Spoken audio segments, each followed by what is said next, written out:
Mumeze neza abantu banjye ni Bijojo ugarutse hano kuri iyi channel yacu kandi yanyu ibagezaho amahirwe atandukanye hano mu gihugu ndetse no hanze yacyo. Tubagezaho gahunda zijyanye n'amahirwe mu kwiga ndetse no gushaka akazi, aho tubabwira amatangazo agiye ku isoko ndetse n'uburyo wakisabiramo izo opportunity ziba zitandukanye. Nk'uko mubibona rero aka kanya turi kuri platform cyangwa kuri poto cyangwa kuri website ya Mifotara cyangwa Minisiteri y'Abakozi n'Umurimo. Aha rero mwibuke ko aha ni kuri e-recruitment cyangwa mu buryo bwo gusaba akazi ka leta gatandukanye. Tugiye kubabwira ibijyanye n'amatangazo yasohotse cyangwa se amahirwe ahari y'akazi ku bantu barangije A0 ndetse na A1. Ubwo ni icyiciro cya mbere cya kaminuza ndetse n'icyiciro cya kabiri cya kaminuza kandi mu masomo yose ashoboka. Nta na rimwe ritemerewe pfa kuba wararangije ibyo byiciro tumaze kuvuga. Hano turabereka rero iyo myanya ni iyihe, ikindi ese ni ibiki bisabwa, ese ni gute nakikorera application. Niyo mpamvu utagomba gucikwa no kureba iyi video paka tuyishoje kugira ngo utagira ako ucikwa. Mwibuke ko hari benshi cyane bagira imbogamizi zijyanye no kubabwira ko bafite cyangwa qualification zabo zituzuye mu buryo bakwemererwa kuba bakora application. Mbibutse ikindi hano turafatanya gukora psychometric test cyangwa uburyo bakoramo iyi test ya psychometric cyangwa se kino kizamini cyo gusuzuma ubumenyi bwawe rusange kugira ngo buri wese ugiye kuba yakora application amenye uburyo yakikorera n'ibyo agomba kwibandaho. Ntabwo tugikorana ngo akabazo ku kandi, ahubwo turaza kubaciramo uburyo ugomba kwitegura neza kugira ngo ushobore gukora kino kizamini utaza kuba wabura amahirwe kwa applyinga kuri iyi myanya tugiye kubabwira kuri wowe warangije bachelor degree ndetse n'uwarangije icyiciro icya mbere cya kaminuza iyo dukunze kwita advanced diploma mu byo waba warize byose muri kaminuza iyo ariyo yose yemewe n'igihugu cy'u Rwanda.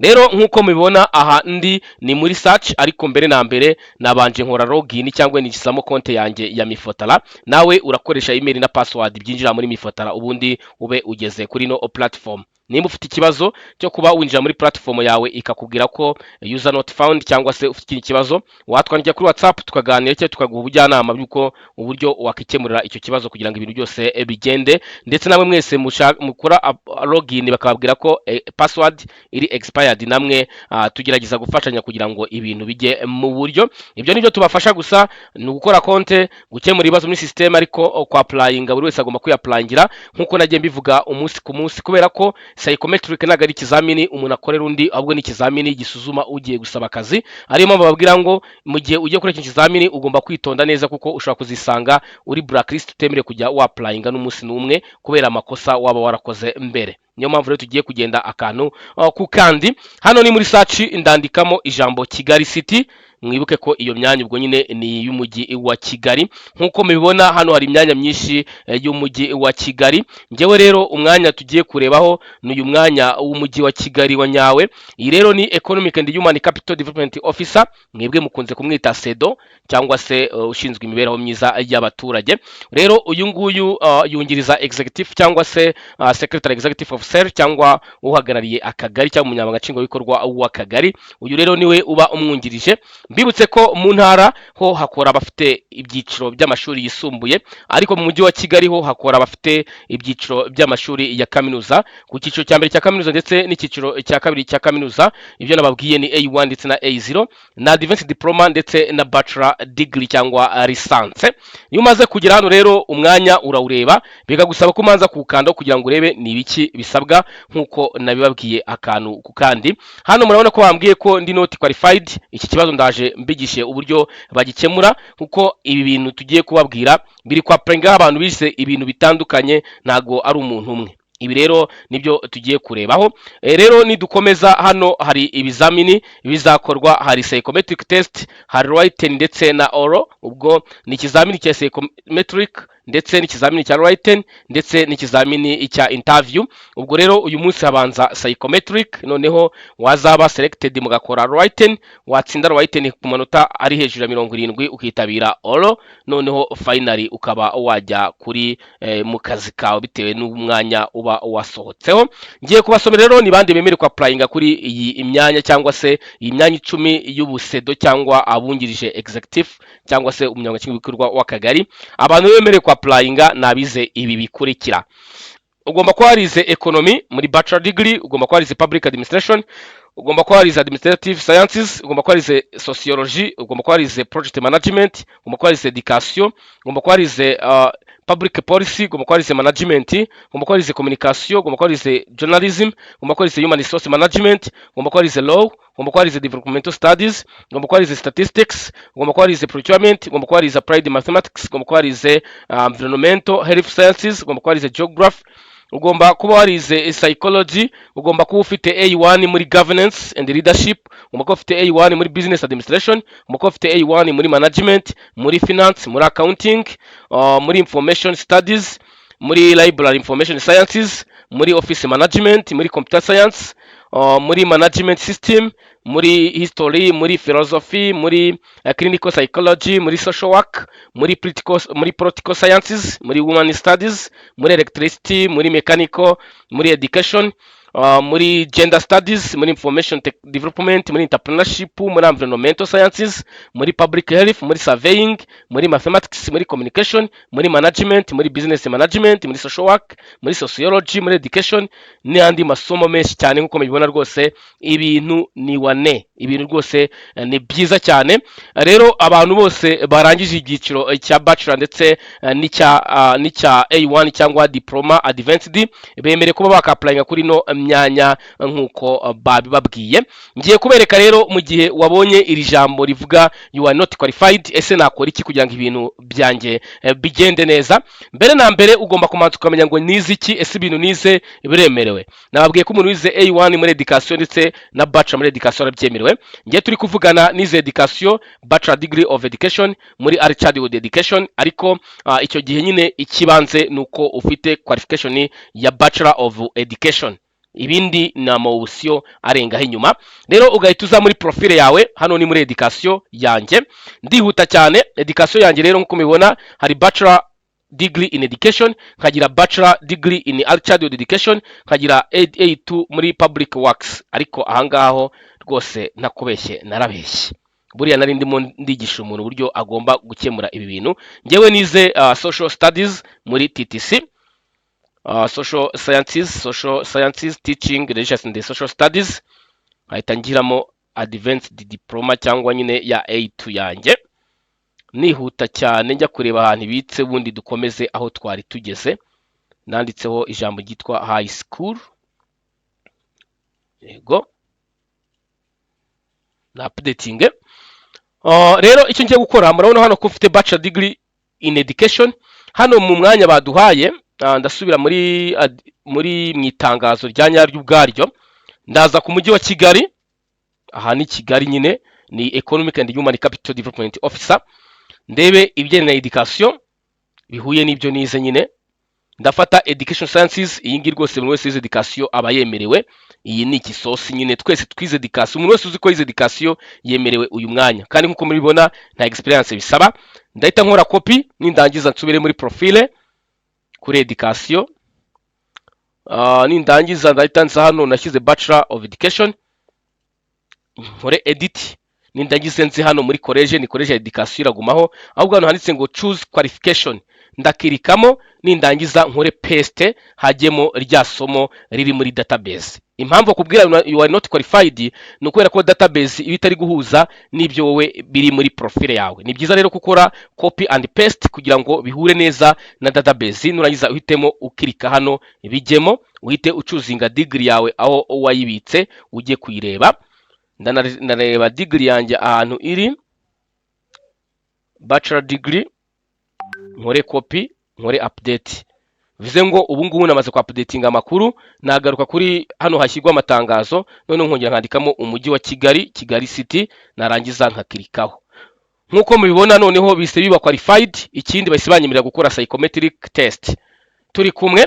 Iyo umaze rero kuba wabona ubu buryo bwo accessinga cyangwa kugera kuri psychometric test, uba wemere kuba wakapplyinga.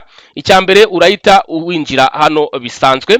Nkuko mubibona izi ni inshingano, harimo n'ibya ECD n'ibindi bitandukanye bimwe bijyanye n'ibyo nize kabisa. Nkuko mubibona qualification nyine bihuye ni iyi ngiyi, bahise bayivivura, ariyo mpamvu nyine uhita uba qualified. Hahandi impamvu bitakundaga nuko nyine harimo bachelor in education, ntago ari bachelor in educational sciences. rero icyo ukora ni ukora copy paste. Nawe wize engineering, wize management, nicyo kintu cyonyine ugomba kwitaho kugira ngo uze gukemura kiriya kibazo. Iyo urangije gukora ibyo byose rero uhita uzana ugakanda do psychometric test. Hano rero bagusaba ururimi wumva urashobora gukoramo, ni Icyongereza n'Igifaransa, ugahitamo ururimi rumwe, ni Icyongereza, ugahita uhitamo. Iyo umaze guhitamo rero uhita utangira kuba wasoma ibisabwa. Nibyo ngiye kubafasha, ubundi ikizamini ndagikora tutari kumwe kubera ko ntago byemewe gusakaza amashusho y'ibizamini nk'ibi ngibi. Ikindi cya kabiri, ntabwo ari byiza ko umuntu agukorera iyi psychometric test. Mbibutse ko uzisanga rwose uri ahantu habi, ushobora no gufungwa cyangwa ugahanwa n'ibindi bihano bitari byiza mu gihe uzabukorera abantu ibi bizamini cyangwa ubafasha kwa applyinga mu gihe bagusaba amatest amwe namwe ukora. Ni nabyo navuze turi kuganira ku kintu kijyanye na ziriya AI certificate zigenerwa abakozi ba leta. Kiriya ni ikizamini ndetse ni training, n'ubumenyi bukenewe kwigwa n'uriya mukozi wa leta, ntabwo ari ubumenyi bakwigira kubera ko baramutse bukwigirwa ntabwo ari we waba bufite. Bisa no kwiga bachelor degree, umuntu akajya gukorera ikizamini ukazavuga ko ufite bachelor degree, icyo rwose kiba ari igicupuri, bisa nko gukora perime y'ingurano. Ibyo byose rero ntabwo ari ibintu byemewe. Niyo mpamvu ni psychometric nta muntu tujya tuyifasha hano muri Mbijojo. Icyo dukora ni ukugayidinga uburyo wayikorera naho wanyura kugira ngo ugire ibibazo bimwe na bimwe ube wakikemurira. Nk'uko mubibona hari technical requirement ndetse na application instruction. Hano kuri technical ni ibintu ugomba kuba ufite, ugomba kuba ukoresha Google Chrome, cyo ni icya mbere. Icya kabiri, ugomba kuba ukoresha window ari hejuru cyane, window 10, window 11 kuzamura. Ikindi rero ugomba kuba ufite computer ikoresha kamera kuko igomba gufata amafoto ndetse na webcam yawe ikaba ifunguka neza, ukaba ufite internet iri stable. Aha ni kujyanye na technical issue. Hano rero kuri applicant cyangwa umuntu ukora psychometric test, ikintu abasabwa ni ukuba nyine ari ahantu heza cyane. Icya kabiri, ntabwo gutsinda psychometric test bivuze ko wabaye shortlisted direct cyangwa watsinze ikizami. Ugomba kuzakora n'ikizamini mu buryo busanzwe. Ikindi, ugomba kuba witeguye domaine cyangwa ururimi ukoramo rwanyarwo, ukaba uri ahantu hari free, hatajagaraye, hatari abantu, hatari nyine urusaku n'ibindi bitandukanye. Iyo ukoze amakosa mu gukapturing ugiye gufata amafoto yawe ugasanga ari ibintu by'amakosa birimo, bahita bagukura mu kizamini utakirangije, ubwo na application yawe ihita ifailinga. Iyo ugize 50% muri psychometric, application yawe itiba automatic submitted cyangwa ita igenda direct. Rero amanota gutsindiraho na amanota 50 niyo yitwa ko watsindiyeho ukabona kuba wakapplying. Ubwo iyo utayagize nyine uhita uba fail mu applying. Yo ifoto bayifashe nabi ugasanga uri kujagarara, nayo bahita bakuvana kuri platform. Mbibutse ko nyine nkuko nabivuze ntago ari byiza ko umuntu agukorera ikizamini, nta nubwo byemewe kabisa. Kurumva nkanjye nitwa Mbijojo, nitwa Jonas Mbishimiyimana, mfite ubwanwa, nkoreye umwana witwa Uwingabire Agnes, ni nkoreye witwa Nirere bande b'abakobwa kandi ubwanwa bundenga. Urumva rwose ayo ni amafuti abagaragara. Irinde rero kuba wakora amakosa cyangwa wafatirwa mu cyaha nk'iki ngiki mu gihe ugiye gukora ibizamini nk'ibi.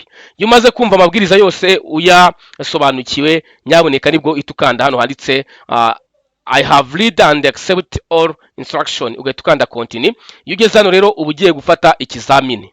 Niyo mpamvu rero mbifuriza kuza kugigeza amahirwe, kandi ndabizi neza ko biraza kubahira mwese mugiye gukora iyi application. Ku bantu bose mwize A1 ndetse mufite na bachelor degree, mwemere ku applyinga kuri iyi myanya. Icyo wabarize cyose ni imyanya 10 mu mujyi wa Kigali y'abasedo cyangwa nyine human capital officer cyangwa abashinzwe nyine imibereho myiza y'abaturage mu tugari, bungirije executive w'akagari. Hano ufungura mikoro ndetse ugafungura na kamera yawe ya computer kugira ngo ize kugufata neza. Iyo ushoje ikizamini bahita biba submitted, ukaba nyine ujya ku rutonde rw'abamaze kuba baka applyinga, ugategereza kuzaba waba shortlisted. Ndumva aha niho ncoreje.